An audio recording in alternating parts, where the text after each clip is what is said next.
बढ़ते आगे और रुक कर लेते एक और बड़ी खबर का। पीएफआई मॉड्यूल के खिलाफ बड़ी कार्रवाई हुई है। 13 राज्यों में एनआईए और ईडी की छापेमारी। पीएफआई के ठिकानों पर छापेमारी की गई है। पीएफआई चेयरमैन अब्दुल सलाम के घर पर छापा मारा गया। बता दें कि कई जगहों पर छापेमारी चल रही है और अब तक 100 लोगों की गिरफ्तारी हो चुकी है। जांच एजेंसी के सूत्रों के मुताबिक केंद्रीय गृह मंत्रालय खुद इस पूरे मामले में मॉनिटरिंग कर रहा है। खुद इस सर्च ऑपरेशन को लेकर मॉनिटरिंग की जा रही है गृह मंत्रालय की तरफ से। केंद्रीय जांच एजेंसी एनआईए और ईडी द्वारा अब तक की सबसे बड़ी ये जॉइंट ऑपरेशन है।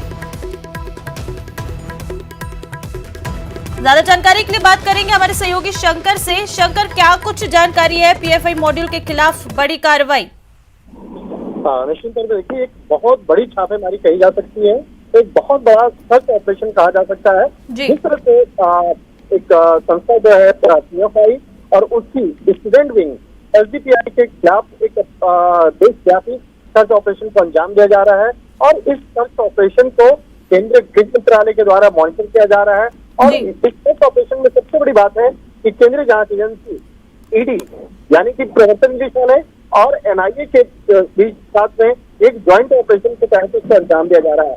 यानी कि दो एजेंसी एक साथ मिलकर के इस ज्वाइंट ऑपरेशन को अंजाम दे रही है और तकरीबन 13 राज्यों में इस सर्च ऑपरेशन को अंजाम दिया जा रहा है, जिसके तहत बिहार, केरल, आंध्र प्रदेश, तेलंगाना, दिल्ली, उत्तर प्रदेश, कर्नाटक समेत कुल 13 राज्यों में सर्च ऑपरेशन को अंजाम दिया जा रहा है। और सबसे बड़ी बात है कि अगर केरल की बात करें, केरल में जिस तरह से वहाँ पे काफी विरोध प्रदर्शन भी देखने को मिल रहा है। काफी लोग जो पीएफआई और एसडीपीआई से ताल्लुकात रखते हैं, वो लोग जिस तरह से विरोध प्रदर्शन भी कर रहे थे, लिहाजा वहाँ से तकरीबन 100 से ज्यादा जो लोगों को भी गिरफ्तार करने की खबर आ रही है।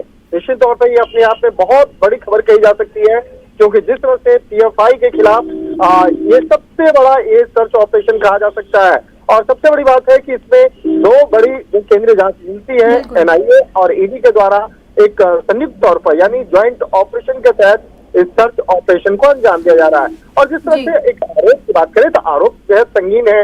जिस तरह से पीएफआई पर देश विरोधी कई ऐसी जो गतिविधियों को शामिल रहने का जो एक आरोप है, लिहाजा इस आरोप के मद्देनजर ही इस सर्च ऑपरेशन को अंजाम दिया जा रहा है। और सर्च ऑपरेशन के दौरान कई पीएफआई के जो लीडर्स हैं उसके घर पे उसको खंगाला जा रहा है और उस जगह पर सर्च ऑपरेशन को अंजाम देते हुए उनके घर से उन तमाम संदिग्ध जो सामग्री है उसको चेक किया जा रहा है, उसको जांचा जा रहा है, परखा जा रहा है। तो एक तरह से कह सकते हैं कि पिछले कुछ समय के दौरान जिस तरह से पीएफआई संस्था पर कई आरोप लगते रहे हैं, तो उस बात को ध्यान में रखते हुए इस ऑपरेशन को अंजाम दिया गया। और कहा जा सकता है विशेष तौर पर जो सर्च ऑपरेशन को आज अंजाम दिया जा रहा है, तो जिस तरह से एक काफी जो आरोप लग रहे थे इस संस्था पर, उसी के मद्देनजर इसको अंजाम दिया जा रहा है। तो एक तरह से कह सकते हैं कि चाहे खुफिया विभाग की रिपोर्ट के हवाला की अगर बात करें तो पिछले कुछ दिनों में जिस तरह से कई ऐसे इनपुट्स मिले थे जिसमें कि पीएफआई संस्था पर कई सवाल उठाए जा रहे थे, कई बड़े उंगलियां जो है वो उठ रही थी और उसके बाद ही इस मामले पर आगे की कार्रवाई की जा रही है। और सबसे बड़ी बात है कि जहां जहां पर जिन जिन लोकेशन पर सर्च ऑपरेशन को अंजाम दिया जा रहा है, वहां पर काफी तादाद में अर्धसैनिक बलों यानी कि पैरामिलिट्री के जवानों को भी तैनात किया गया है, जिससे कि वहां की कानून व्यवस्था में कोई विघ्न न पड़े, कोई दिक्कत ना हो। तो एक तरह से कह सकते हैं कि एक तरफ देखा जाए पैरामिलिट्री का एक काफी संख्या का प्रयोग, दूसरी तरफ देखा जाए जांच एजेंसियों के द्वारा जिस तरह से एक बहुत बड़े स्तर पर एक कहा जा सकता है देशव्यापी एक सर्च ऑपरेशन को अंजाम दिया जा रहा है। तो इस मामले में कई टीम का गठन किया गया और इस मामले पर काफी तमाम सबूतों को इकट्ठा करने के बाद आज इस सर्च ऑपरेशन को अंजाम दिया जा रहा है। तो कह सकते हैं कि तकरीबन 1.5 से 2 घंटे के बाद इस मामले में जांच एजेंसी के हमारे जो सूत्र हैं उनके द्वारा एक औपचारिक तौर पर जानकारी भी साझा की जा सकती है कि कितने लोकेशन पर सर्च ऑपरेशन को अंजाम दिया गया। हालांकि अगर ईडी की बात करें तो ईडी ने तो हमारे सूत्र ने स्पष्ट किया है कि 40 लोकेशन पर एक साथ ज्वाइंट ऑपरेशन के तहत इस ऑपरेशन को अंजाम दिया जा रहा है, जहां पर ईडी और एनआईए की टीम एक साथ में मौके पे मौजूद है। तो एक तरह से कह सकते हैं कि 13 राज्य, 40 से ज्यादा लोकेशन पर ज्वाइंट ऑपरेशन और इसके साथ साथ जिस तरह से अभी सर्च ऑपरेशन को अंजाम दिया गया है, काफी सबूतों को इकट्ठा किया गया है और खास तौर पर इलेक्ट्रॉनिक एविडेंस जो है उसको विशेष तौर पर इकट्ठा किया जा रहा है, जिससे कि इस मामले में तमाम सबूतों और गवाहों के आधार पर आगे इस मामले पर कोर्ट में तमाम सबूतों को पेश किया जा सके।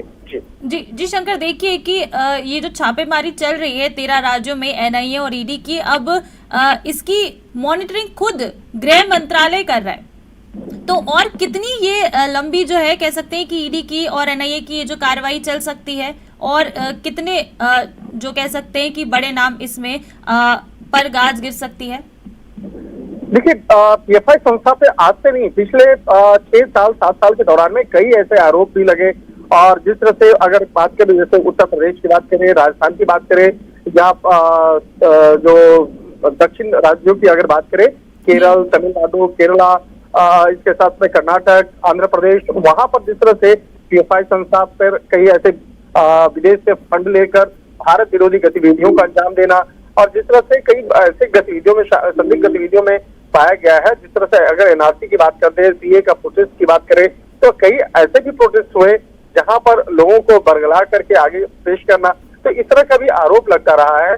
तो कई ऐसे आरोप लगते रहे, और जिस तरह से एक कहा जा सकता है कि लोगों को भड़काना और उसके बाद विदेश से फंड प्राप्त करके उसका दुरुपयोग करना, तो इस तरह के आरोप लगे थे, इसीलिए ये कार्रवाई हो रही है। और अगर गृह मंत्रालय की बात करें तो देश के जो सबसे प्रीमियर इन्वेस्टिगेटिव एजेंसी है ईडी और एनआईए, तो वो जब इस तरह के ऑपरेशन को अंजाम देती है तो उस ऑपरेशन पर नजर रखना और उचित दिशा निर्देश देना, ये आज गृह मंत्रालय के द्वारा किया जा रहा है, जिससे कि ऑपरेशन को सक्सेसफुल और बेहतर। चलिए ठीक है शंकर, आप हमारे साथ बने रहिएगा, आपसे हम अपडेट लेते रहेंगे। अभी फिलहाल हमारे साथ हमारे सहयोगी विष्णु भी जुड़ चुके हैं जयपुर से। विष्णु, क्या कुछ जानकारी है? देखिए, जयपुर में मोती डूंगरी रोड है, जहां पर पीएफआई के दफ्तर पर आज एनआईए की टीम जो है कल सुबह पहुंचे। उसके बाद में पूरी रोड को ब्लॉक कर दिया गया। हथियारबंद कमांडो हैं वो मोती डूंगरी रोड पर लगा दिए गए हैं। वहां पर जो आम पब्लिक की आवाजाही है उसको रोक दिया गया है, क्योंकि सबसे ज्यादा जो मुस्लिम बहुल इलाका ये मोती डूंगरी रोड कहलाता है, और यहीं पर पीएफआई का दफ्तर भी एक जगह पर। इसके पहले भी ईडी की जो रेड है यहाँ पर हो चुकी है, सर्च यहाँ पर हो चुकी है। तो आज अल सुबह जब अचानक से हथियारबंद कमांडो ने इस पूरे इलाके को घेर लिया, दोनों जो इस रोड पर गुजरने वाले जो रास्ते हैं वहां पर हथियारबंद कमांडो लगा दिए गए। तो उसके बाद जब लोगों को लगा कि ये हो क्या रहा है, तब मालूम चला कि एनआईए की टीम यहाँ पहुंची, और अभी तक जो कार्यवाही वो जारी है। स्थानीय पुलिस का सहयोग लिया गया है। इसके अलावा ईडी की टीम भी यहाँ पर मौजूद है। जी विष्णु, कब पहुंची यहाँ पर एनआईए की टीम और कितनी देर से चल रही है पूरी ये कार्रवाई?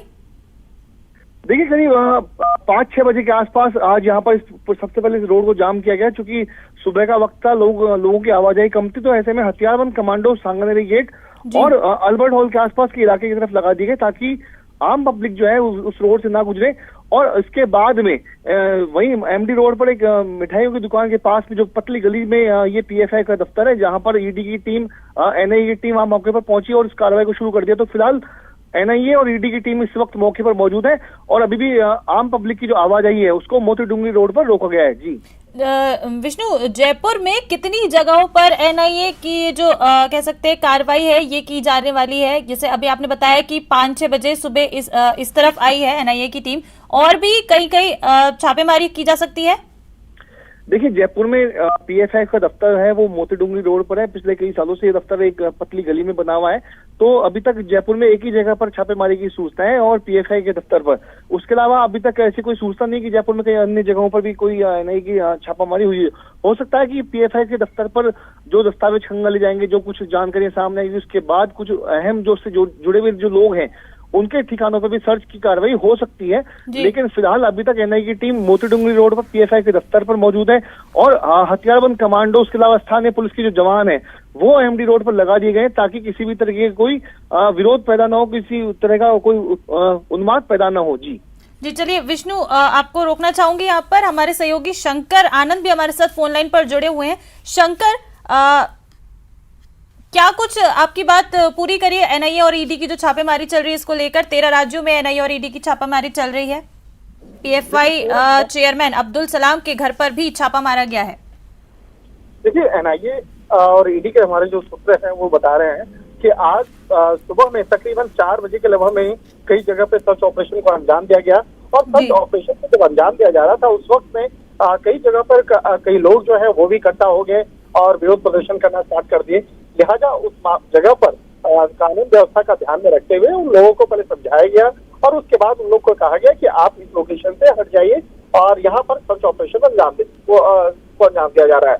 और कई ऐसे जगह पे जो टेरर फंडिंग से जुड़ा जो मामला है, जो एक आरोप इस संस्था के कई लोगों पे लगता रहा, और इसके साथ ही एक ऑर्गेनाइज तरीके से जो जिसमें से ट्रेनिंग कैंप चलाने का आरोप बात करें एनआईए की, अगर पीएफआई से और उसकी जो सहयोगी संस्था की अगर बात करें तो जिस तरह से इससे ऐसे भी आरोप लगे कि जैसे बाहुबल का कैसे प्रयोग करना है, किस तरह से आपको कराटे की ट्रेनिंग के नाम पर जिस तरह से युवाओं को इकट्ठा किया जाता था, लेकिन जिस तरह से उसका ब्रेन वॉश भी करने का आरोप लगा।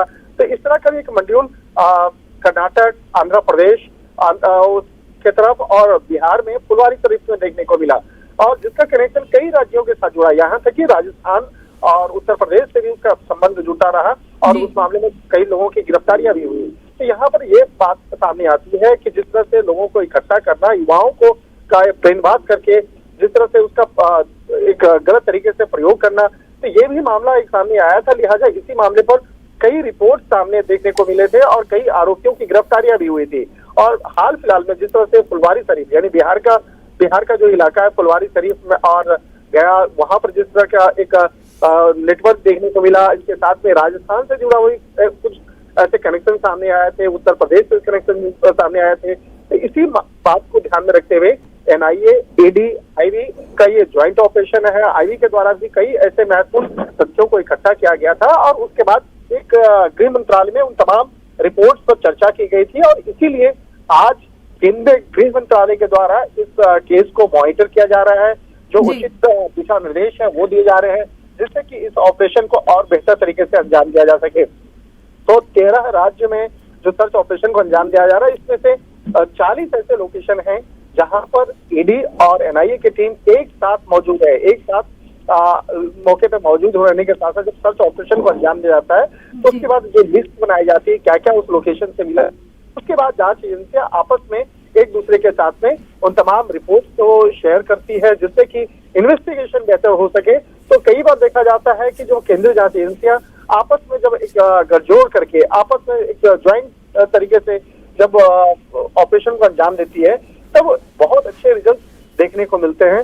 तो यहाँ पर भी पीएफआई के खिलाफ, पीएफआई जो संस्था है उससे जुड़े हुए कई ऐसे लोगों के खिलाफ, कई ऐसे बड़े लीडर्स के खिलाफ जिस तरह से एक कहा जा सकता है ज्वाइंट ऑपरेशन को अंजाम दिया जा रहा है। तो ये मामला जो है काफी बड़ा है, काफी संगीन है, और इसी मामले की गंभीरता को देखते हुए एक देशव्यापी एक बहुत बड़े सर्च ऑपरेशन को अंजाम दिया जा रहा है, जिसके तहत अभी तक ये भी जानकारी मिल रही है कि तकरीबन 100 से ज्यादा लोगों को हिरासत में भी ले लिया गया है, जिसमें कई लोगों की गिरफ्तारी थोड़ी देर के बाद औपचारिक तौर पर भी कर दी जाएगी। अगर 100 से ज्यादा लोगों की गिरफ्तारी होती है तो समझना लाजमी है कि अपने आप में कितना बड़ा ये केस बनता हुआ नजर आ रहा है, क्योंकि अब जब उन 100 लोगों से जब आगे पूछताछ होगी, उससे जुड़े हुए तमाम कनेक्शन, उसके फंड और उससे संबंधित तमाम जो डिटेल्स को निकाला जाएगा तो अपने आप में बहुत बड़ा केस बनता हुआ नजर आ रहा है।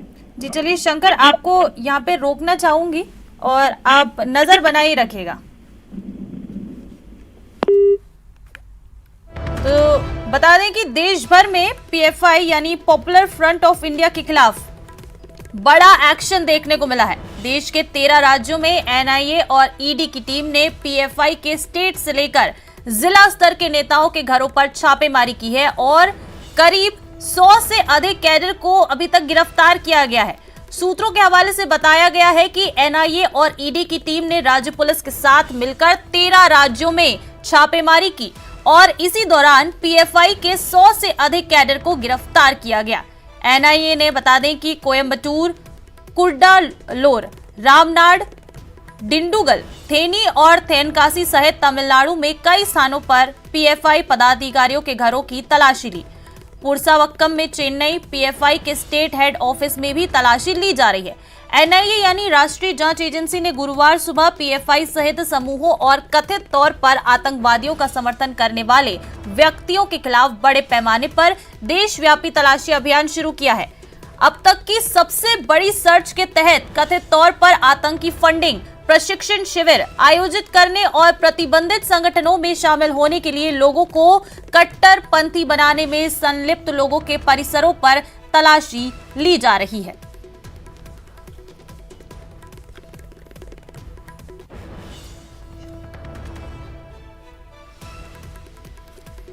तो चलिए चलते हैं हमारे सहयोगी विष्णु के साथ, जो हमारे साथ जयपुर से जुड़े हुए हैं। विष्णु, क्या कुछ अपडेट है? एनआईए की बड़ी, एनआईए और ईडी दोनों की बड़ी छापेमारी चल रही है।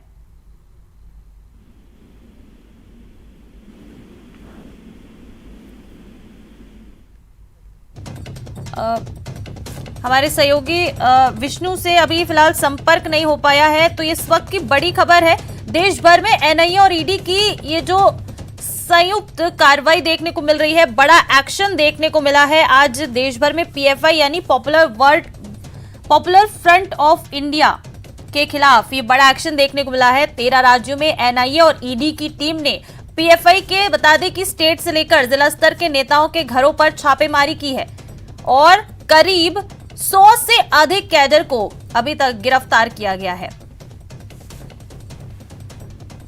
तो देश भर में पीएफआई यानी पॉपुलर फ्रंट ऑफ इंडिया के खिलाफ बड़ा एक्शन देखने को मिला। देश के 13 राज्यों में एनआईए और ईडी की टीम ने पीएफआई के स्टेट से लेकर जिला स्तर के नेताओं के घरों पर छापेमारी की है और उसके करीब 100 से अधिक कैडर को गिरफ्तार किया है। सूत्रों के हवाले से यह भी बताया जा रहा है कि एनआईए और ईडी की टीम ने राज्य पुलिस के साथ मिलकर 13 राज्यों में छापेमारी की और इसी दौरान पीएफआई के 100 से ज्यादा कैडर को गिरफ्तार किया गया है। एनआईए ने कोयम्बटूर, कुड्डालोर, रामनाड, डिंडुगल, थेनी और थेनकासी सहित तमिलनाडु में कई स्थानों पर पीएफआई पदाधिकारियों के घरों की तलाशी ली। पुरसावक्कम में चेन्नई पीएफआई के स्टेट हेड ऑफिस में भी तलाशी ली जा रही है। एनआईए यानी राष्ट्रीय जांच एजेंसी ने गुरुवार सुबह पीएफआई सहित समूहों और कथित तौर पर आतंकवादियों का समर्थन करने वाले व्यक्तियों के खिलाफ बड़े पैमाने पर देशव्यापी तलाशी अभियान शुरू किया। अब तक की सबसे बड़े सर्च के तहत कथित तौर पर आतंकी फंडिंग, प्रशिक्षण शिविर आयोजित करने और प्रतिबंधित संगठनों में शामिल होने के लिए लोगों को कट्टरपंथी बनाने में संलिप्त लोगों के परिसरों पर यह तलाशी ली जा रही है। बड़ी खबर इस वक्त की, पीएफआई मॉड्यूल के खिलाफ एनआईए और ईडी की बड़ी कार्रवाई देश के कई राज्यों में, बता दें कि स्टेट से लेकर डिस्ट्रिक्ट लेवल तक ये के जो नेता हैं उनके घरों पर ये छापेमारी की जा रही है, कार्रवाई की जा रही है। 13 जिलों में ये पूरी जो एनआईए और ईडी की कार्रवाई है ये जारी है। पीएफआई के ठिकानों पर छापेमारी की जा रही है। पीएफआई चेयरमैन अब्दुल सलाम के घर पर भी छापा मारा गया है और इन गतिविधियों में जो संलिप्त पाए जा रहे हैं उनके, अब इस पूरे मामले में 100 लोगों की गिरफ्तारी भी की जा चुकी है।